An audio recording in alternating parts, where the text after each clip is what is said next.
Have you ever come across an idea that's so weird it just completely stops you in your tracks? Well, today we're diving into one of the big ones, an upside-down tree from the Bhagavad Gita that's said to be a map of our entire reality. Let's break it down.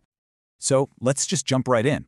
The Gita kicks things off with this incredible image, a banyan tree, with its roots reaching for the sky and its branches growing down into the earth.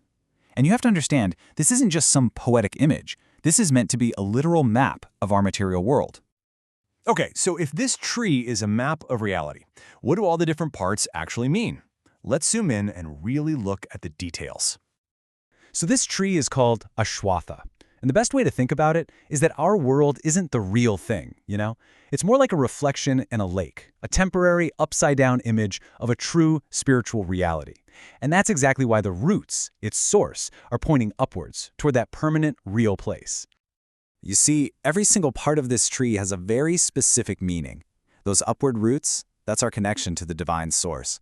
But look at how everything else grows downward. The branches are all the different life forms. The twigs are the things that attract our senses. And those secondary roots? Yeah, that's us. That's us creating new attachments with our desires and actions, literally binding ourselves even tighter to this material world. All right, so if this tree is basically a trap, a kind of cosmic web we're all caught in, is there even a way out? Well, according to the Gita, there absolutely is. And that leads us to the million-dollar question, doesn't it? How can any of us possibly escape a system that seems perfectly designed to pull us in deeper with every single move we make? The answer given is so simple and yet so profound. You don't fight this tree with external force. You cut it down with an internal tool, the weapon of detachment. See, this isn't a battle you fight out there. It's a fundamental shift you have to make in here. So what does it actually mean to be detached?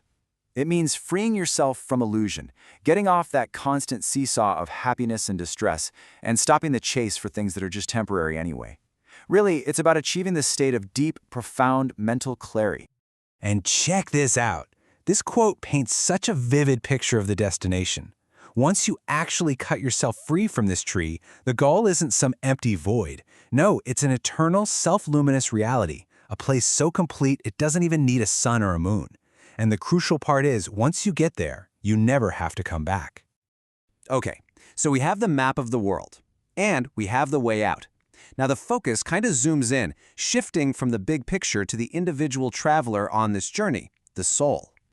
So in this framework, we're all jivas, which means we're eternal individual fragments of the divine. Our true nature is totally spiritual, but here we are, caught in this material tree, constantly struggling with our own minds and our own senses.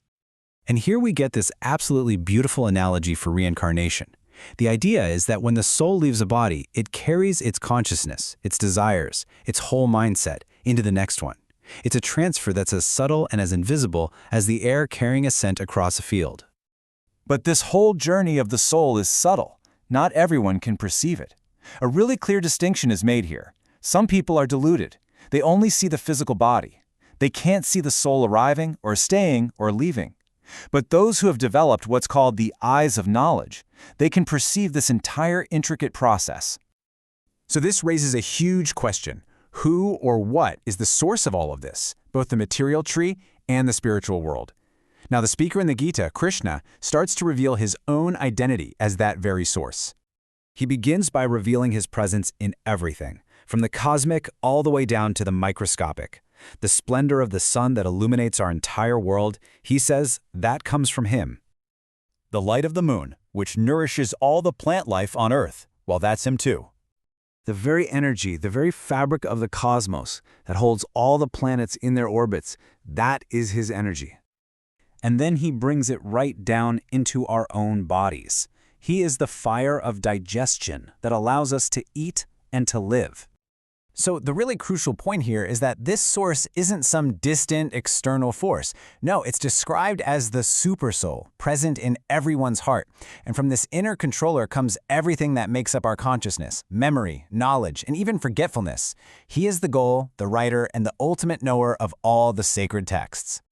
And this leads to the final, and honestly, the most profound revelation of the entire chapter, which clarifies the ultimate hierarchy of reality as it's described in the text. First, reality is divided into two types of beings. You've got the fallible, That's pretty much everyone trapped in the material world, subject to change and death. And then you have the infallible. These are the souls who have been liberated, who are now completely beyond all material influence. But then comes the ultimate revelation. There is a third being who is superior to both, superior to the trapped souls and the liberated ones. This is the Supreme Person, Purushottama. And Krishna reveals that he is this ultimate being, the source and the sustainer of everyone and everything else. And this all comes down to one single powerful idea. The ultimate payoff is this. Anyone who understands this reality, who knows without a doubt that Krishna is that one Supreme Person, becomes a sarvavid, a knower of everything. And the logic is pretty simple, right? If you know this single source of everything, all other knowledge just automatically falls into place. So we're left with this powerful final thought. The Gita proposes that there's a single key that unlocks total understanding. And it kind of makes you wonder, doesn't it? In your own life, in your own search for answers, what is the one central truth that you're trying to find?